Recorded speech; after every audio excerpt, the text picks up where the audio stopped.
تقریباً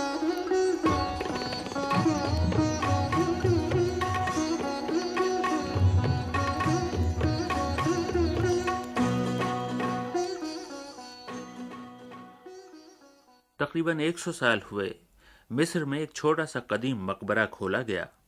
اس میں ایک لڑکی کی میت ایک پرانی کتاب پر سر رکھے چین کی نیند سو رہی تھی۔ آہستہ سے اس کا سر اٹھا کر وہ کتاب نکالی گئی اور اس طرح یونان کے اندھے شاعر ہومر کی شہرۂ آفاق تصنیف ایلیڈ کا دوسرا حصہ آج کے انسان کے ہاتھ لگا۔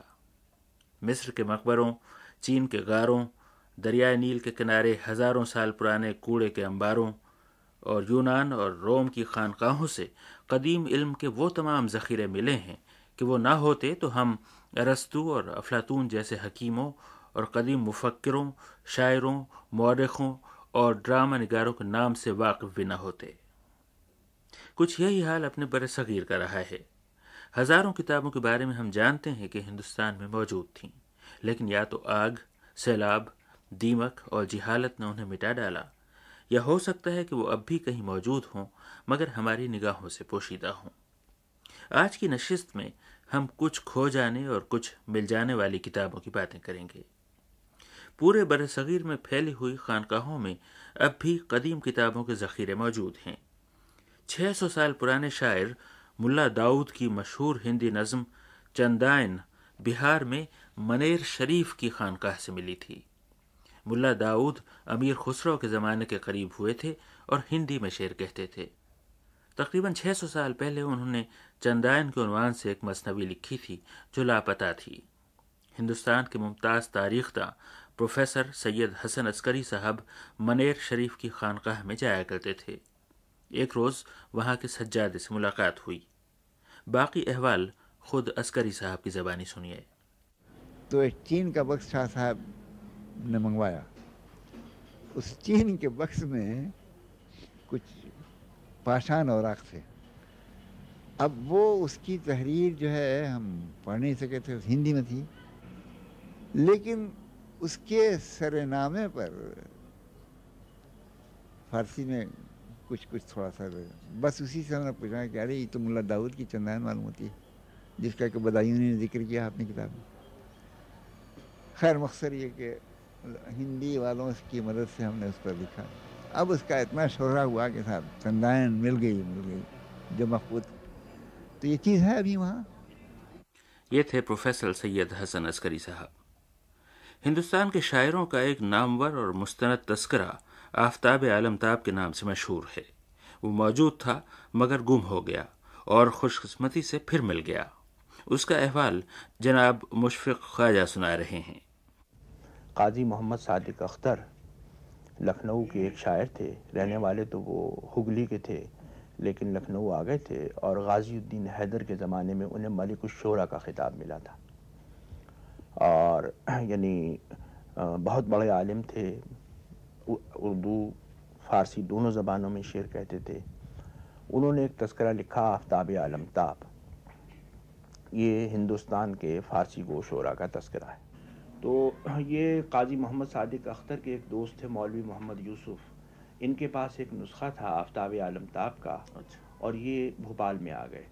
انہوں نے وہاں آ کر بھوپال کے شاہی خاندان کے افراد کے نام پر کچھ تذکرے لکھے، اور اس بہترین مواد جو تھا وہ اپنے بیٹے کے نام سے روز روشن تذکرہ انہوں نے تیار کیا۔ اچھا، یہ تذکرے چھپ بھی گئے، آفتاب عالمتاب کا کہیں پتہ نہیں چلا۔ تو معلوم یہ ہوا، بلکہ اندازہ بھی یہی تھا کہ ان کے پاس جو نسخہ تھا وہ ضائع کر دیا گیا عمدن۔ بہرحال یعنی اس کا کوئی سراغ نہ ملا۔ لیکن ابھی حال میں جو 1 سال ہوا، ڈاکٹر امیر حسن آبدی جو دلی یونیورسٹی میں ہیں، انہوں نے مجھے خط لکھا کہ یہ تذکرہ مل گیا ہے، فرخ آباد کے کسی رئیس کے پاس ہے۔ یہ تھے جناب مشفق خواجہ۔ ملا غواسی دکن کے بڑے نامور شاعر گزرے ہیں۔ وہ تقریباً 350 سال پہلے گولکنڈہ میں قطب شاہی دور میں موجود تھے، اور 7ویں بادشاہ سلطان عبداللہ قطب شاہ کے زمانے میں گولکنڈہ سے بیجاپور تک دکنی شاعری کے میدان میں غواسی کا ڈنکا بج رہا تھا۔ مگر 3 صدیوں کا سفر طے کر کے ان کی صرف 3 مثنویاں ہم تک صحیح سلامت پہنچیں اور غواسی کی کلیات کا نسخہ راہ میں مارا گیا۔ نتیجہ یہ ہوا کہ دکنی اردو کی تاریخ کا ایک پورا باب زمانے کی نگاہوں سے چھپ گیا اور محقق کہنے لگے کہ ان کی تحقیق اب کبھی مکمل نہ ہو سکے گی کہ اچانک ایک روز حیدرآباد ریڈیو سے اعلان ہوا اور دنیائے علم میں یہ خبر جنگل کی آگ کی طرح پھیل گئی کہ بقول شخص سے غواسی کی کلیات علیم الدین لا لیا ہے۔ میں حیدرآباد گیا تو علیم الدین صاحب کو ڈھونڈ نکالا۔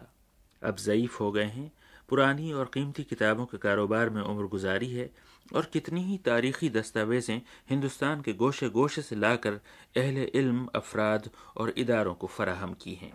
میں نے علیم الدین صاحب سے فرمائش کی کہ غواسی کا دیوان کیوں کر آپ کے ہاتھ لگا، ذرا اس کی داستان ہمیں بھی سنائیے۔ تو علیم الدین صاحب کا وہ دلچسپ واقعہ آپ بھی سنیے، کچھ میری اور کچھ ان کی زبانی۔ شہادتوں سے پتہ چلتا تھا کہ ملا غواسی کا دیوان کہیں موجود ضرور ہے۔ علیم الدین صاحب کہتے ہیں کہ وہ 20 سال سے اس کی تلاش میں تھے۔ ایک مرتبہ وہ حیدرآباد سے بیجاپور گئے اور وہاں اپنے ایجنٹ بانگی صاحب سے ملے۔ بانگی صاحب بیچارے علاقے بھر کی خاک چھاننے کے بعد جو پرانی کتابیں جمع کر کے لائے تھے وہ علیم الدین صاحب کے سامنے رکھیں تو وہ کیا دیکھتے ہیں کہ ان میں غواسی کی کلیات کے کئی ورق موجود ہیں۔ علیم الدین صاحب حیرت اور خوشی سے اچھل پڑے اور بانگی صاحب سے پوچھا کہ یہ ورق تم کہاں سے لائے؟ بانگی صاحب نے نہایت سادگی کے ساتھ بتا دیا کہ یہ پورا بستہ وہ صدر الصدور کی جاگیر سے لائے ہیں۔ علیم الدین صاحب فوراً ہی اٹھ کھڑے ہوئے اور کہنے لگے کہ ابھی اسی وقت صدر الصدور کی جاگیر پر چلو۔ بانگی صاحب نے بتایا کہ ان کی جاگیر بہت دور گاؤں دیہات کے علاقے میں ہے، اس کے لیے پہلے ٹرین سے 15 میل دور جانا ہوگا اور وہاں سے 7 میل پیدل چلنا ہوگا اور وہاں پہنچنا بہت مشکل ہے۔ مگر علیم الدین صاحب اڑ گئے۔ جس وقت وہ ٹرین میں بیٹھے سورج غروب ہونے والا تھا اور جب ٹرین تلگی کے اسٹیشن پہ پہنچی اندھیرا ہو چکا تھا اور اسٹیشن بالکل ویران پڑا تھا۔ چاروں طرف کھیت اور جنگل تھے اور دور دور تک انسان کا نام و نشان بھی نہ تھا۔ کیڑے اور جنگلی جانور شور مچا رہے تھے۔ بانگی صاحب نے مشورہ دیا کہ صبح کو بستی میں چلیں گے، رات بھر یہیں اسٹیشن پر سو رہیں۔ مگر علیم الدین صاحب نے کہا میں تو سو نہیں سکتا، ان کیڑوں کی آواز سے معلوم نہیں ہے کیا کیا سانپ ہے، بچھو ہے، کیا ہے کدھر، میں تو نہیں سو سکتا، جہاں تک صبح ہو سکے پیدل ہی چلیں گے۔ آخر بانگی صاحب کو ہار ماننی پڑی۔ انہوں نے کہا کہ سڑک کے راستے گاؤں کا فاصلہ 7 میل ہے، اگر کھیتوں کے اندر سے چلیں تو گاؤں قریب پڑے گا۔ کلیات غواسی کے اشتیاق میں علیم الدین صاحب کھیتوں میں اتر گئے۔ جوار کی اونچی فصل تھی اور اس کے پتے چاقو چھری کی طرح تیز تھے۔ علیم الدین صاحب نے اپنے ہاتھ بہتیرے شیروانی کی آستینوں میں چھپائے مگر وہ بری طرح زخمی ہو گئے۔ رات 2 بجے یہ دونوں حضرات کڑگی نامی گاؤں میں پہنچے جو صدر الصدور کی جاگیر تھی۔ گاؤں کے کتے بری طرح بھونکنے لگے اور علیم الدین صاحب ڈرے کہ بستی والے اپنے گھروں سے نکل کر اب ان کی خبر لیں گے۔ مگر بانگی صاحب انہیں پولیس چوکی کی عمارت میں لے گئے جو اس وقت خالی پڑی تھی، البتہ آتش دان میں ایک بڑی سی لکڑی جل رہی تھی۔ دونوں نے باقی رات آتش دان کے سامنے گزار دی۔ نیند علیم الدین صاحب کی آنکھوں سے کوسوں دور تھی اور انہیں تو بس صبح کا انتظار تھا۔ جو ہی دن کا اجالا ہوا انہوں نے بانگی صاحب سے کہا بھائی وہ کون صاحب ہے، کس کے پاس سے تم یہ ذخیرہ لائے تھے، ذرا ان کو بلا کے لاؤ۔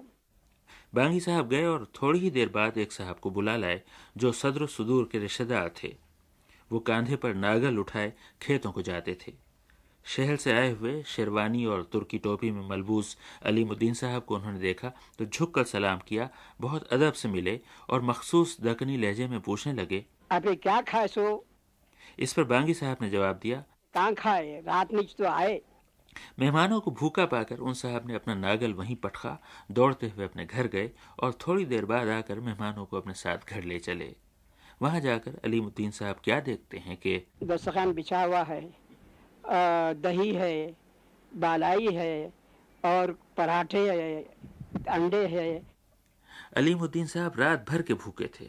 اصولاً ڈٹ کر کھانا چاہیے تھا مگر ان کا دھیان تو کلیات غواسی میں لگا ہوا تھا۔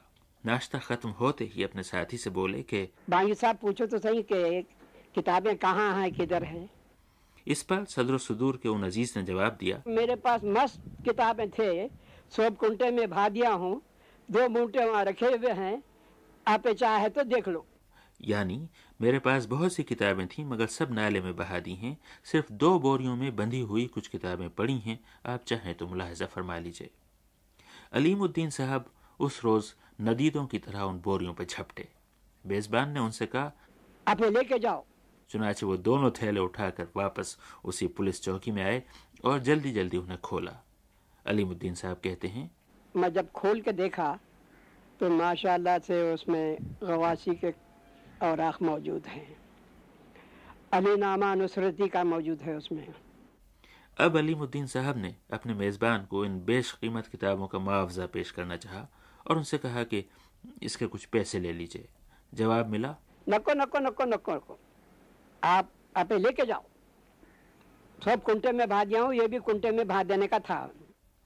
غرض یہ کہ بڑی مشکل سے اور حجت کے بعد انہوں نے 60 روپے قبول کیے اور مہمانوں کو اپنی بیل گاڑی پر بٹھا کر اسٹیشن تک چھوڑا۔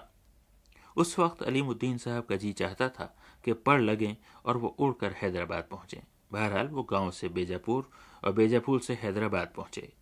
غواسی کا دیوان ابھی ان کے بغل ہی میں تھا کہ شہر میں ڈھنڈورا ہو گیا کہ خود علیم الدین صاحب کے بقول غواسی کا کلیات علیم الدین لا لیا ہے۔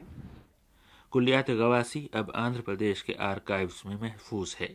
دنیا میں اس کا بس یہی ایک نسخہ ہے۔ اور آخر میں دیوان غالب کا وہ تاریخی نسخہ جو نسخہ بھوپال اور نسخہ حمیدیہ کے نام سے مشہور ہے۔ دیوان غالب کا یہ نسخہ 1821 کے لگ بھگ لکھا گیا تھا جب غالب صرف 25 برس کے تھے۔ پھر یہ نسخہ سن 1915 کے قریب بھوپال میں کتب خانہ حمیدیہ یعنی نواب صاحب کی لائبریری سے نکل آیا۔ اس کی اشاعت ہوئی اور تقریباً 30 سال تک محفوظ رہ کر نگاہوں سے اوجھل ہو گیا۔ دیوان غالب کے اس نسخہ بھوپال کے متعلق وہاں اردو کے استاد اور محقق جناب عبدالقوی دسنوی صاحب بتا رہے ہیں۔ یہاں جو نواب صاحب کی لائبریری تھی، جہاں آپ کے نسخہ بھوپال تھا اور وہ وہاں سے لاپتہ ہو گیا ہے، پتہ نہیں کہاں ہے۔ اس کے علاوہ وہاں عربی فارسی کی بھی، جیسا کہ مجھے اطلاع ملی ہے، کافی نسخے تھے، لیکن ان کا اب تک پتہ نہیں چلا۔ میں خود تلاش میں ہوں کہ کچھ چیزیں وہاں سے دستیاب ہو جائیں، وہ یا تو کسی صندوق میں بند ہیں یا کوئی ایسے کمرے میں بند ہے جہاں لوگ جا نہیں رہے ہیں۔ میرا خیال یہ کہ نسخہ بھوپال بھی وہیں چھپا ہوا ہے۔ یہ تو ہوا دیوان غالب۔ اس کے بعد ہے بیاض غالب، جس کا ملنا بھی عجب ہے اور کھویا جانا بھی عجب۔ وہ انشاءاللہ آئندہ ہفتے۔ خدا حافظ۔